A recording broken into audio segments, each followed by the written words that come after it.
अस्सलाम वालेकुम। मैं हूं आसिफ और आप देख रहे हैं वर्ल्ड मीडिया। आज हम आपको ऐसी चीज़ें दिखाने जा रहे हैं जो आपने इससे पहले कभी नहीं देखी होंगी। अगर आपने वीडियो को एंजॉय किया तो प्लीज़ वीडियो को लाइक ज़रूर करना। वीडियो की तरफ बढ़ने से पहले चैनल को सब्सक्राइब करें ताकि हर आने वाली वीडियो आप तक पहुंच सके। तो आइए बढ़ते हैं वीडियो की तरफ।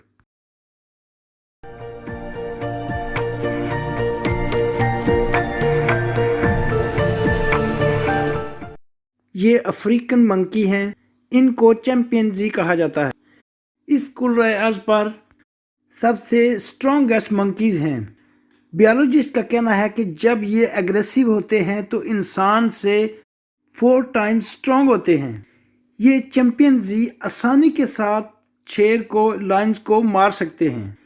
उनमें से एक मंकी जो डिजीज़ में मुब्तला हुआ है ऑटोइम्यून डिसऑर्डर्स, यानी ये एक बीमारी है जिसे एलोपेशिया कहा जाता है।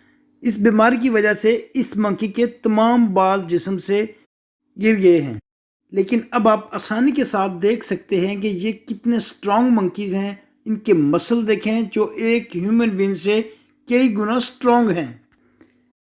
लेकिन आप रब का कमाल देखें कि दुनिया में सबसे जो करीब तरीन इंसान के डीएनए पाए जाते हैं वो इन चैंपियंजी के डीएनए हैं जो 98% तक हैं। इनविजिबिलिटी क्लॉक यानी पोशीदा चादर, जिसके पीछे आप आसानी के साथ छुप सकते हैं। लेकिन आप सोच रहे होंगे कि इसके बारे में हमने ऑलरेडी पहले सुन रखा है, ये कोई नई चीज़ नहीं है। लेकिन ये पहले मार्केट में अवेलेबल नहीं थी, अब ये मार्केट में अवेलेबल है। यानी आप सिर्फ $20 से आसानी के साथ ऑनलाइन ख़रीद सकते हैं। इनविजिबिलिटी कपड़े हों, चादर हो या शीट हो, अब ये मार्केट्स में अवेलेबल हैं। यानी आप बी केयरफुल, कहीं आपका कोई दोस्त बाहर गार्डन में खड़ा ना हो। लेकिन कोई भी ये चादर या कपड़े पहनकर कहीं बैंक लूटने के लिए ना पहुंच जाना, क्योंकि ये आसानी के साथ डिटेक्ट हो सकते हैं। यानी अगर कोई थोड़ा सा भी गौर से देखे तो आसानी के साथ आप पकड़े जा सकते हैं। यानी आंखें बंद करने से कबूतर कभी नहीं बच सकता। यानी रियल में कभी अप्लाई करने का सोचना भी नहीं।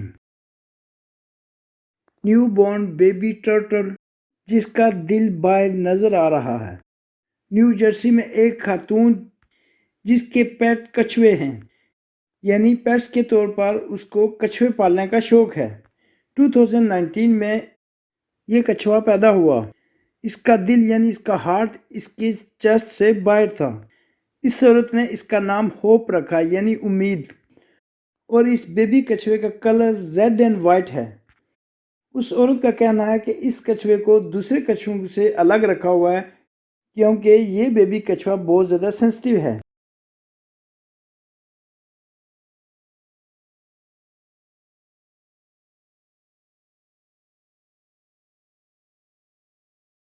कार इन डिस्गाइज यानी कार्स का बेस बदलना। कार्स मैन्युफैक्चरर्स ने एक ऐसा रैप मुतारफ़ करवाया या कैमोफ्लेज। न्यू मॉडल्स को सड़क से लाने से पहले पूरी गाड़ी के ऊपर इस तरह कैमोफ्लेज किया जाता है। ये ना सिर्फ गाड़ी को स्क्रैच होने से बचाता है बल्कि वाटर प्रूफ के साथ साथ सीजन प्रूफ भी है। और इस रैप का जो सबसे बड़ा बेनिफिट है, जब आप चाहें इस रैप को उखेड़ें और कार को उस अपनी असल हालत में वापस लें। और इस लेदर नुमा कैमोफ्लेज में डिफरेंट कलर्स, डिफरेंट डिज़ाइंस में चॉइस है और कार वॉश करने में भी इंतहाई आसान। यानी जिस तरह एक मोबाइल कवर फ़ोन को सेव रखता है, इसी तरह ये गाड़ी का कवर है जो गाड़ी को बिल्कुल असल हालत में सेव रखेगा।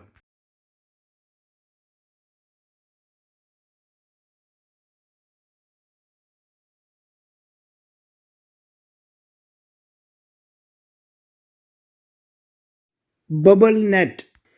यूनिवर्सिटी ऑफ हवाई के स्टूडेंट मेमोरी रिसर्च पर थे तो उन्होंने वेल्स फिश के बबल्स नेट को इस तरह से कैप्चर कर लिया कि ये बबल्स नेट शायद दोबारा कभी भी ना बन सकें। ये ड्रोन कैमरे से कैप्चर की जाने वाली फुटेज जब 4 मछलियां अपने शिकार को निकली, इस तरह से जो बबल्स का दायरा बनाया और अपने शिकार को अपने हाथ में लिया, اور ان میں سے ایک فش نے اس دائرے میں اندر جمپ کر کے اپنے شکار کو اپنا ہدف بنایا، اور پھر ان جینیس فش کا ریکارڈ کیمرے نے محفوظ کر لیا۔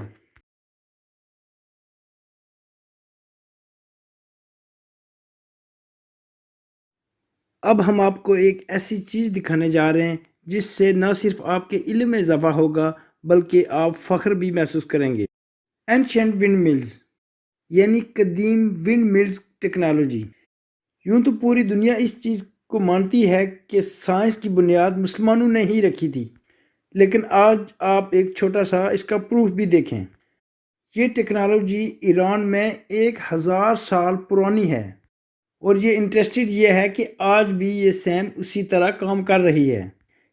یعنی ایران کے نارتھ ایسٹ سائڈ کی طرف، یعنی ہمارے بلوچستان کے قریب، اس وقت یہ ونڈ انجن ملنگ گرین اناج کو پیسنے کے لیے، یعنی جس کو ہم پن چکی کہتے ہیں، یعنی آپ غور کریں کہ 1000 سال پہلے مسلمانوں نے ہوا کے ذریعے ایک انجن کو چلایا، اور آج اس کے آپریٹر حاجی محمد علی التباری ہیں، اور اس سے آج پوری بستی مستفید ہو رہی ہے۔ ونڈ انجن کا کنسیپٹ دنیا کو اس کی خبر تک نہ تھی۔ اس کے بعد جو ونڈ انجن دنیا نے متعارف کروایا وہ 1888 میں امریکہ نے پہلا ونڈ انجن جو پانی کو اوپر چڑھانے کے لیے استعمال کیا گیا، یعنی موٹر کی طرح۔ پھر اس کے بعد دنیا نے ڈیفرنٹ شکلیں اس کی دیکھی، لیکن 1995 میں اس کی پراپر شکل آئی، اور یہ اب ٹربو ونڈ ملز انرجی یعنی الیکٹرک بناتے ہیں، اور دنیا کی بے شمار کنٹریز اب اس کا استعمال کرتی ہیں۔ اگر کوئی جنگل کی بات کرے تو ہمارے ذہنوں میں فوراً بہت زیادہ درختوں کا ہونا، اس کی ایک تصویر ہمارے ذہن میں آ جاتی ہے، لیکن آج ہم بات کریں گے پتھروں کا جنگل، stone forest. Province of China, China کا ایک صوبہ جسے یونان کہا جاتا ہے، یونان کا ایک شہر جسے کومنگ کہا جاتا ہے۔ کومنگ شہر سے 120 کلومیٹر یہ پتھروں کا جنگل ہے۔ جیولوجسٹ کا کہنا ہے کہ یہ جنگل 270 ملین ایئرز پرانا ہے۔ یہ جنگل 400 اسکوائر کلومیٹر پر محیط ہے، اور ان پتھروں کے جنگل میں خاص بات یہ ہے کہ ایک پتھر دوسرے پتھر سے یونیک ہے۔ مثلاً کچھ پتھر جو درختوں کی طرح نظر آتے ہیں، یا کچھ پتھر جانوروں کی طرح نظر آتے ہیں، اور ان میں سے کچھ ایسے پتھر ہیں جو ہو بہو ایک انسان کی طرح نظر آتے ہیں۔ اس پتھروں کے جنگل کے متعلق بے شمار کہانیاں منسوب بھی ہیں۔ ان میں سے ایک اشیما عورت کی کہانی ہے۔ اشیما شادی کرنا چاہتی تھی کسی دوسرے قبیلے میں، تو جب اس کے اپنے قبیلے والے اس کو مارنے کے لیے اس کی طرف بڑھے تو یہ اشیما اس جنگل کی طرف بڑھی، اور اس جنگل نے اشیما کو ہمیشہ کے لیے سیو کر لیا۔ اور یہ اتنی اسٹرانگ بلیو ہے، یعنی صدیوں سے اس اشیما عورت کا آج بھی اس کا ڈے منایا جاتا ہے، جسے ٹورچ فیسٹیول کہا جاتا ہے، جو ہر سال 24 جون کو منایا جاتا ہے، جس میں ریسلنگ، بل فائٹنگ، لائن ڈانسنگ شامل ہے۔ تیرتا ہوا اسکول۔ بنگلہ دیش میں فلڈنگ ایک بہت بڑی پرابلم ہے، اسپیشلی نارتھ سائڈ۔ فلڈنگ کے دوران آف کورس اسکول کو کنٹینیو رکھنا ایک بہت بڑی پرابلم ہے۔ نارتھ ایسٹ سائڈ بنگلہ دیش کی لوکل کمیٹی نے ڈیسائیڈ کیا کہ ایٹ لیسٹ اسکول کے بچوں کی کلاسیں کینسل نہ ہوں۔ انہوں نے ڈیسائیڈ کیا کہ ایک لوکل چیریٹی کی مدد سے ایک بوٹ تیار کی۔ یہ بوٹ ایک کمرے کی طرح تیار کی گئی جو تیز بارش میں بھی بچوں کو محفوظ رکھتی ہے اور ان کی اسٹڈی کنٹینیو رہتی ہے۔ اس بوٹ میں 29 بچے ایک ٹائم کلاس لے سکتے ہیں۔ بچوں کے بیٹھنے کے لیے پراپر بینچ، ایک بلیک بورڈ، اور پلس اس میں ایک ٹوائلٹ کا بھی اہتمام کیا گیا۔ اور انٹرسٹڈ یہ ہے کہ یہ تمام سروس فری ہے۔ انٹرسٹڈ کی بات یہ ہے کہ یہ school pick and drop service بھی دیتا ہے، یعنی یہ اسکول تیار کر بچوں کو اٹھاتا بھی ہے اور پھر ڈراپ بھی کرتا ہے۔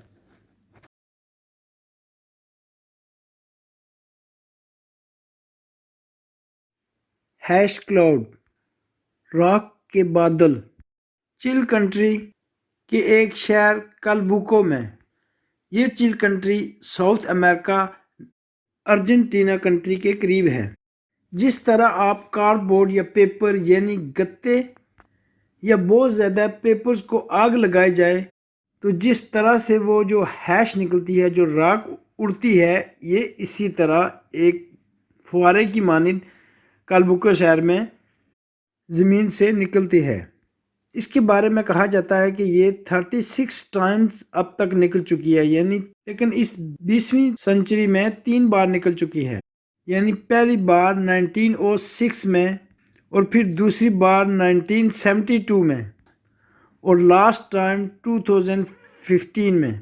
और हर साल ये राख के बादल की तादाद या जो जितने स्क्वायर एरिया पे ये बादल कवर हो जाते हैं, ये पहले के बनिस्बत से ज़्यादा हो रहे हैं। लास्ट टाइम ये राख या ये बादल 8 दिन तक मुसलसल निकलती रही। 20 किलोमीटर तक बिल्कुल अंधेरा छा चुका था और इससे बेशुमार घरों को नुकसान भी पहुंचा। बेशुमार साइंटिस्ट इसके ऊपर तहकीक कर चुके हैं, लेकिन इसकी कोई ऑथेंटिक स्टेटमेंट जारी नहीं की, यानी ये अभी तक मिस्ट्री है। अब आप पूरा घर मूव करें। सर्दियों में धूप चाहिए, गर्मियों में छाँव चाहिए, या उनके मोहल्ले में मूव होना हो। जी हाँ, मालदीव में आज भी ऐसा होता है। लकड़ के इस तरह से मकान बनाए जाते हैं जो इनकी एक स्पेशल ट्रेडिशन है, जो हर साल एक नए मोहल्ले में मुंतकिल होते हैं। कुछ महीनों के लिए इस तरह से मुंतकिल होते हैं कि ये पूरे घर को ट्रांसपोर्ट करते हैं। आइडिया अच्छा है। अगर मकान उठाते वक्त गिर गया तो आप मकान से भी हाथ धो डालेंगे। वीडियो को प्लीज़ लाइक ज़रूर करना। मिलते हैं नेक्स्ट वीडियो में। अल्लाह हाफिज़।